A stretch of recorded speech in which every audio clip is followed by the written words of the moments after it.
WPA3. What is it? What's new about it? And how is it going to improve the security posture in your organization? That's what we're going to talk about today. So a little bit about me. My name is Chad Richards. I'm a student at Mercer County Community College, where I'm studying information technology and cybersecurity. I'm also enrolled in Thomas Edison State University, where I'm working on my bachelor's in cybersecurity. So what's new in WPA3? There are 5 features we're going to talk about: protected management frames, simultaneous authentication of equals, high security enterprise mode, Wi-Fi enhanced open, and Wi-Fi Easy Connect.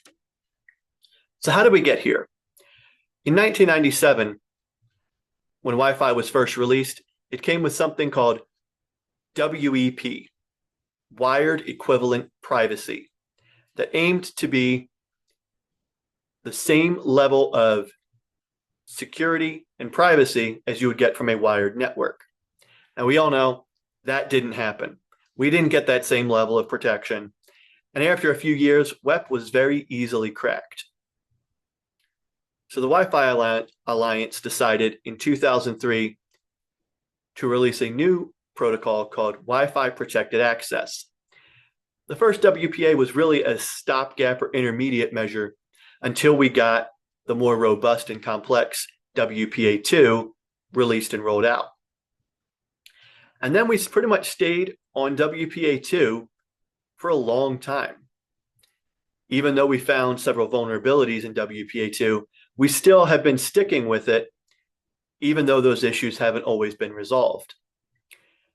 In fact, today, even though WPA3 was announced in 2018, most networks today are still using WPA2, a 20-year-old technology. Obviously, when security is very important, we really need to be using the best we can. So let's get into that. The first feature in WPA3 we want to talk about is protected management frames. It's sometimes also called management frame protection. It's the same thing. The issue with management frames is that these are sent from the access point to the clients and gives all kinds of instructions. And the way that they're sent in WPA2, these management frames are sent from the AP, from the access point, without any way to verify that they came from the access point. So what this means is that clients will obey any management frame sent to them that claims to be from the access point that they're connected to. So an attacker could set up a rogue access point or use a laptop or even a Raspberry Pi and send management frames to a client and give them instructions claiming to be the access point the client is connected to. And the client is going to listen and going to do that. So these instructions could be anything from change channels, change frequencies, change protocols, or even to disconnect and get off the network. These management frames are sent in clear text, so an attacker can also listen to that traffic and see information from those management frames. Those frames can also be intercepted, altered, and replayed. One of the biggest vulnerabilities with these management frames are that an attacker can perform something called a deauthentication or DAuth attack, where the attacker floods an area with management frames claiming to be from the access points in those areas, telling all the clients to disconnect and disassociate. The client, of course, will listen, will disconnect from the network, and now that user won't have access to the network until that client reauthenticates. And when an attacker is flooding an area with these deauthentication management frames, this means that your devices will be kept offline and disconnected. When done on a large level by a sophisticated attacker, this kind of an attack can essentially be a denial of service attack. For some organizations, this is simply a nuisance and they can fall back to wired internet or have some other alternative. But in some situations where keeping these devices connected are critical, such as healthcare, for example, forcing all clients to disconnect can have severe impacts and in some cases affect lives and health. In addition, because these management frames are sent in clear text, an attacker can observe or sniff the handshake process when a device tries to connect to a WPA2 network. And then in the next feature, we're going to talk about why this handshake sniffing is such a dangerous thing. Now, in WPA3, all these things are mitigated. In WPA3, management frames are protected, meaning they're encrypted, signed, and hashed.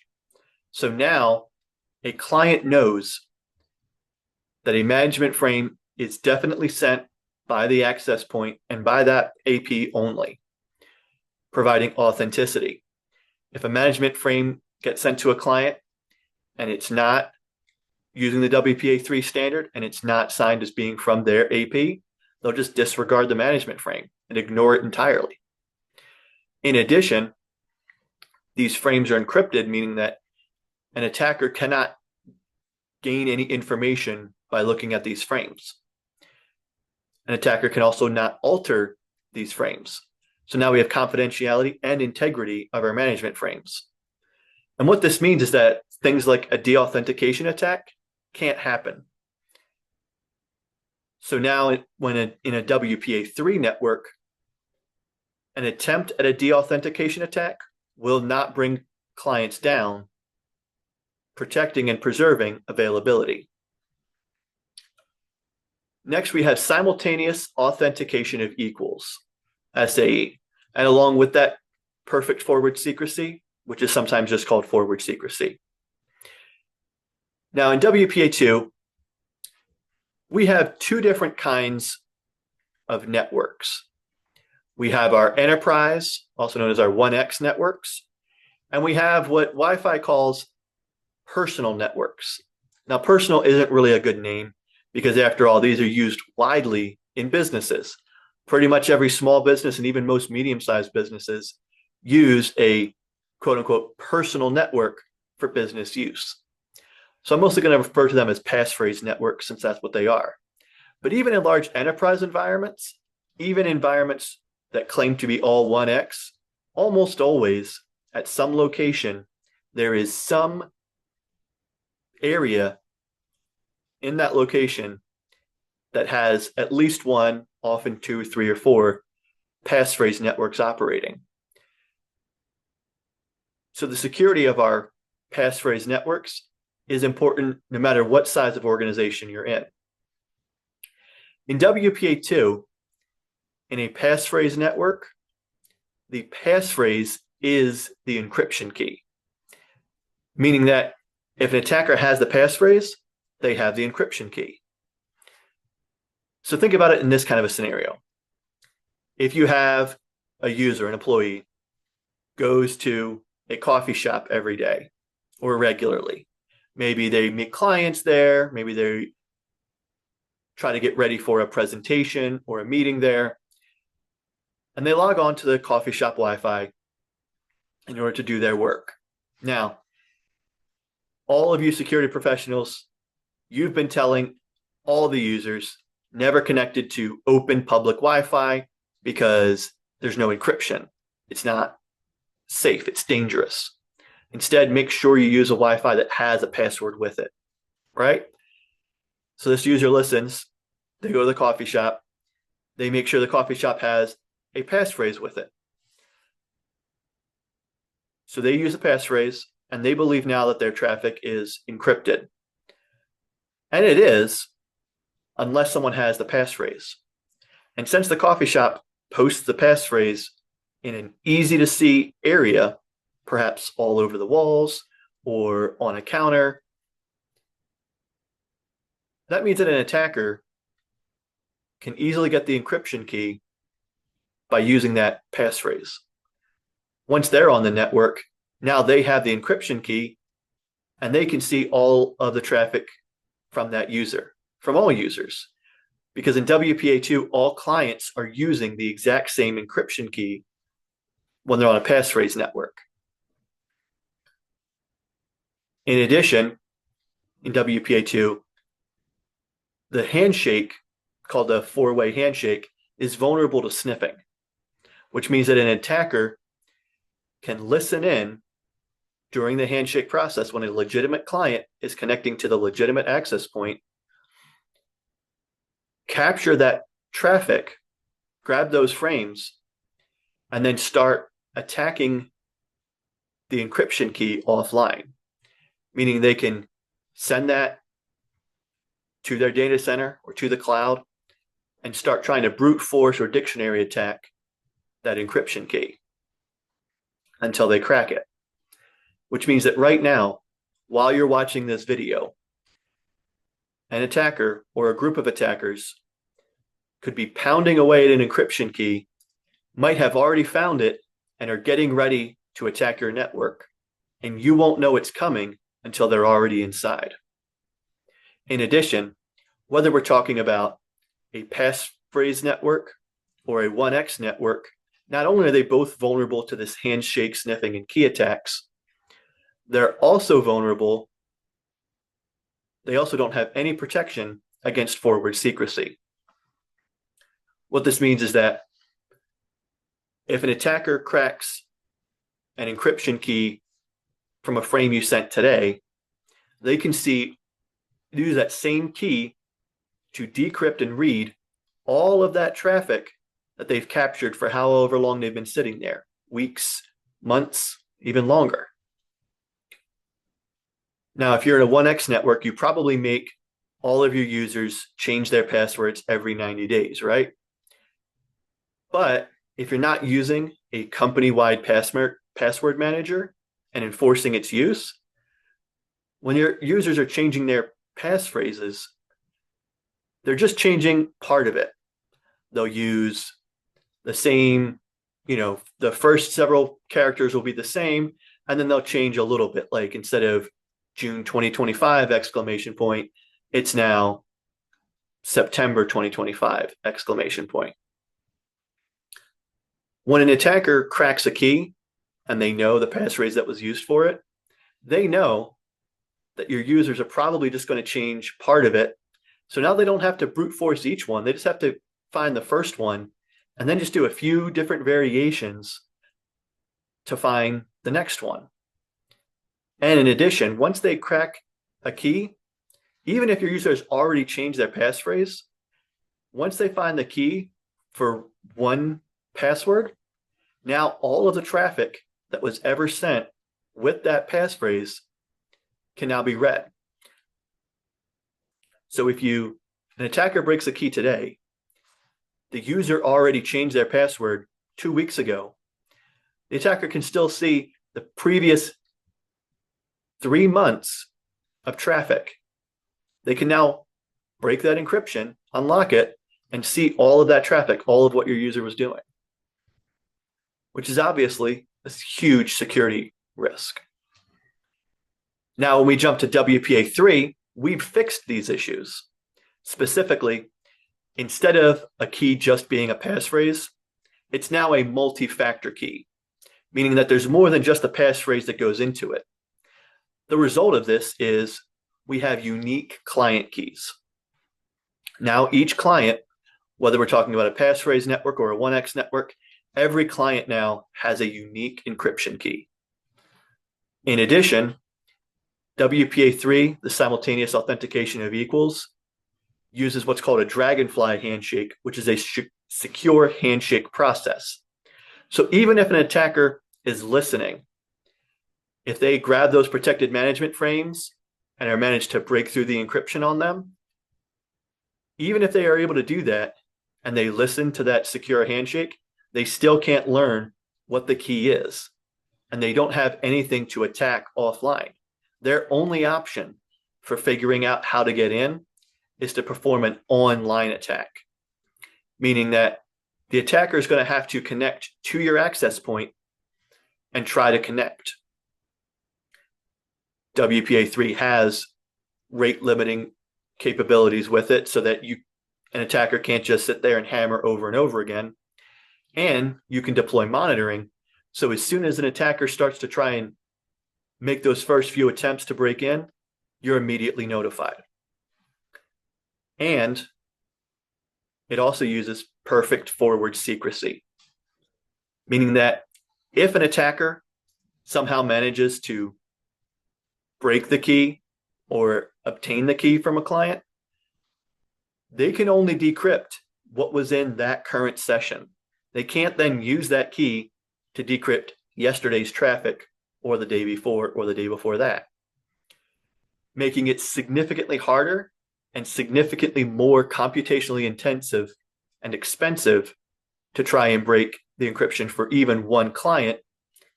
And then they would have to do that again for another client. This dramatically, overwhelmingly increases the strength and security of our networks, both passphrase and 1x. Next, we have high security enterprise mode. This is also known as 192-bit, Suite B, or CNSA mode. It's called CNSA because it uses the Commercial National Security Algorithm Suite developed by the NSA. It specifies specifically a block cipher can only be AES with a 256-bit key using Galois counter mode. For key exchange, you kind of use the elliptic curve Diffie-Hellman with a 384-bit prime modulus curve, standard Diffie-Hellman or RSA with a 3072-bit modulus. For signatures, only the elliptic curve digital signature algorithm with a 384-bit prime modulus curve or RSA 32-bit can be used. And the only hashing algorithm allowed is SHA-384. So when it comes to TLS 1.3, CNSA and by extension WPA3 high security mode is not fully TLS 1.3 compliant because TLS 1.3 requires both SHA-256 and SHA-384. But even though it's not officially compliant, high security mode and TLS 1.3 are fully interoperable and there are no known conflicts. Speaking of TLS, the only EAP protocol allowed is EAP TLS or tunneled TLS. So you can't use PEEP, you can't use LEAP, you certainly can't use EAP MD5, only TLS. High security mode offers 3 combinations of the CNSA suite to use, but only 2 of them are listed here because those are the only 2 that are widely used. That's using the elliptic curve Diffie-Hellman exchange with the elliptic curve digital signature algorithm or with RSA. The standard Diffie-Hellman exchange with RSA is an option in high security mode, but it's not widely compatible, and specifically Windows doesn't support it at all. High security mode further raises the bar by not allowing any mixed modes. So in WPA2, you could have a WPA2 transition mode where clients can use either protocol, and standard WPA3 offers the same thing where you can have clients choose either WPA2 or WPA3. In high security mode, you can't mix high security mode with any other protocol, including standard WPA3, in order to protect you against downgrade attacks. Our last 2 are Wi-Fi Enhanced Open and Wi-Fi Easy Connect. Wi-Fi Enhanced Open is a huge game changer. It allows an open network to have encryption, specifically the same encryption that you get with standard WPA3. It's sometimes also called Wi-Fi or Wireless Enhanced Open, and the protocol is specifically called Opportunistic Wireless Encryption. So you might see it referred to by those things, but it still has protected management frames, simultaneous authentication of equals, and perfect forward secrecy.